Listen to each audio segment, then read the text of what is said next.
Terima kasih Anda masih bersama kami di Kompas Petang, saya Cynthia Rompas. Saudara, seorang pencari bekicot di Grobogan, Jawa Tengah diduga jadi korban salah tangkap oleh polisi. Korban dituduh sebagai pencuri pompa air bermesin diesel.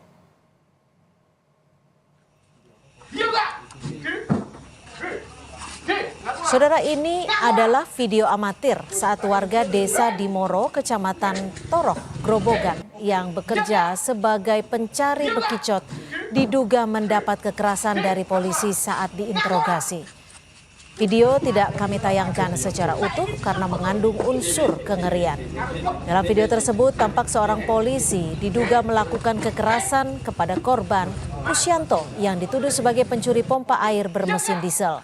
Meski tidak merasa bersalah, kondisi yang membuatnya ketakutan hingga tidak bisa membela diri. Belakangan diketahui polisi tersebut adalah Aibda IR, anggota Polsek Geyer, Grobogan.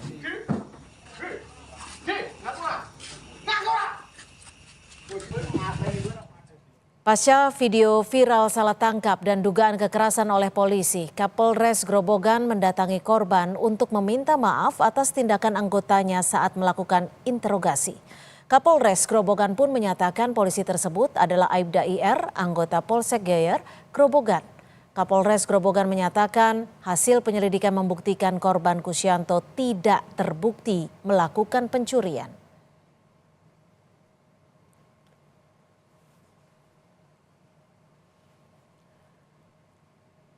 Dari rilis tertulis yang diterima tim Kompas TV, Kapolres Grobogan AKBP Ike Yulianto menyatakan Aibda IR, polisi yang diduga melakukan tindak kekerasan dan salah tangkap sudah ditangani Propam Polres Grobogan dan dilakukan di penempatan khusus.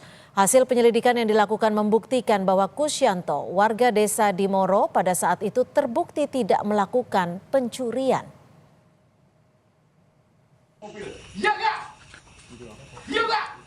Polri angkat bicara soal kasus penganiayaan dan salah tangkap yang terjadi kepada Kusyanto, seorang pencari bekicot di Grobogan. Kadif Humas Polri Irjen Sandi Nugroho menjelaskan bahwa Polri akan menindak tegas segala pelanggaran yang dilakukan anggotanya. Sebelumnya diketahui pria pencari bekicot itu tengah diinterogasi karena diduga mencuri pompa air.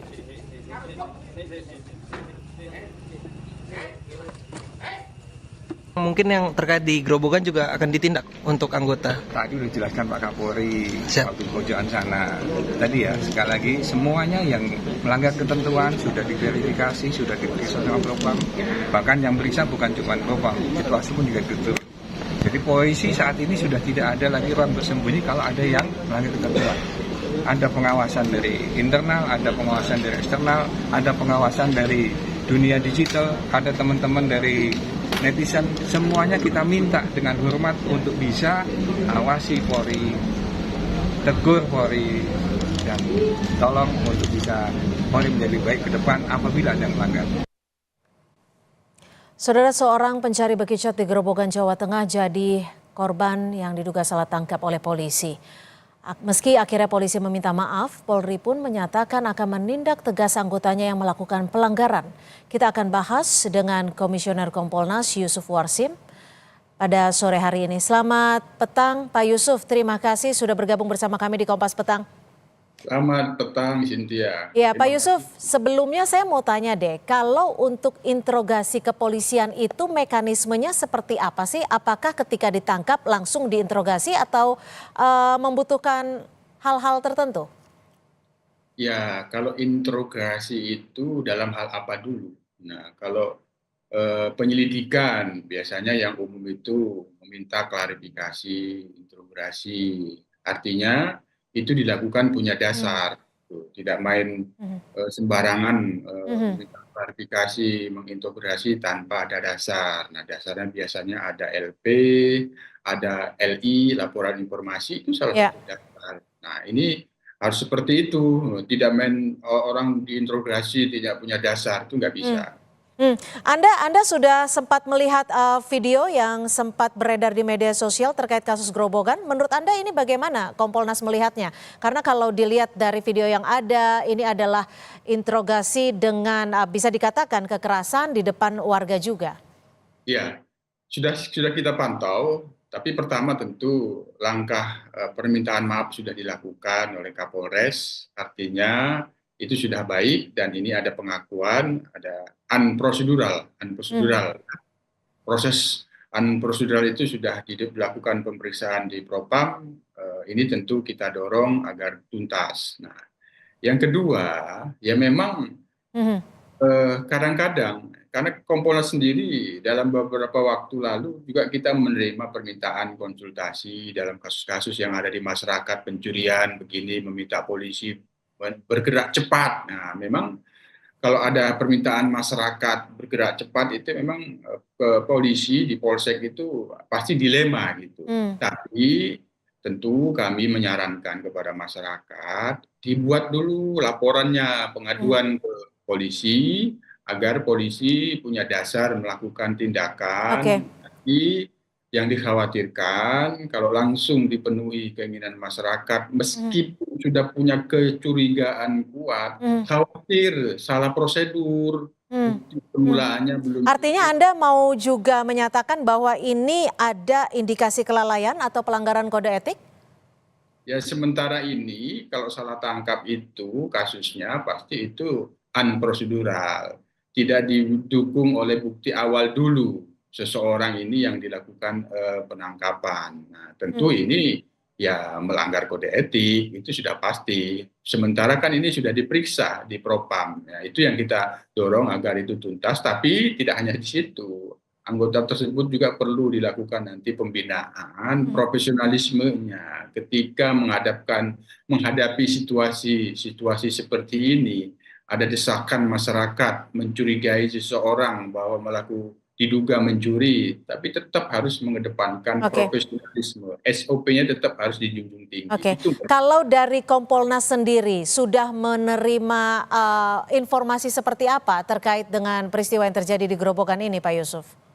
kalau informasi awalnya seperti yang sudah disampaikan di media, memang ada salah tangkap, yang kemudian ada permintaan maaf dari Kapolres dan juga sudah ada penjelasan bahwa oknum Aibda tersebut dilakukan proses di Propam. Saya kira ini sudah bagus, tapi sekali lagi ke depan kepada anggota yang bertugas itu terus dilakukan pembinaan profesionalismenya Oke. ketika menghadapkan situasi-situasi seperti ini jangan sampai terulang lagi. Ya, Pak Yusuf, Anda tadi sempat menyebutkan bahwa anggota Polri diminta untuk bergerak cepat dalam kasus-kasus tertentu. Tapi kalau dilihat dari kasus yang terjadi di Grobogan, gerak cepatnya ini gegabah sehingga menimbulkan ketakutan bagi warga khususnya. Ya, makanya agar tidak menimbulkan ketakutan, bergerak cepatnya itu tetap humanis, makanya dia harus profesional, Mhm. proporsional dan prosedur. Nah, mau melakukan penangkapan kan tentu harus punya bukti awal dulu. Nah, kalau tidak punya bukti awal akan terjebak salah tangkap karena yang ditangkap belum memiliki bukti awal bahwa yang bersangkutan patut Mhm. diduga. Nah, itu. Jadi bergerak cepat, responsif itu yes, tapi tetap menjunjung tinggi profesionalisme, prosedur dan Ya. dilakukan secara proporsional.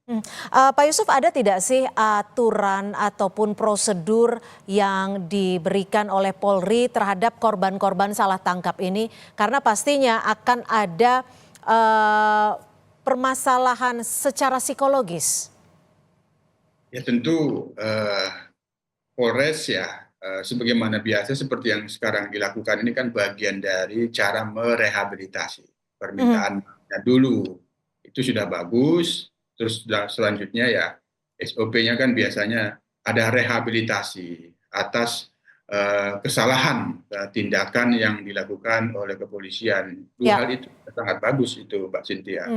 Pak Yusuf, rehabilitasi ya sudah pasti karena ada ada secara psikologis pasti terganggu. Lalu bagaimana? Apakah ada kemungkinan untuk digantikan kompensasi?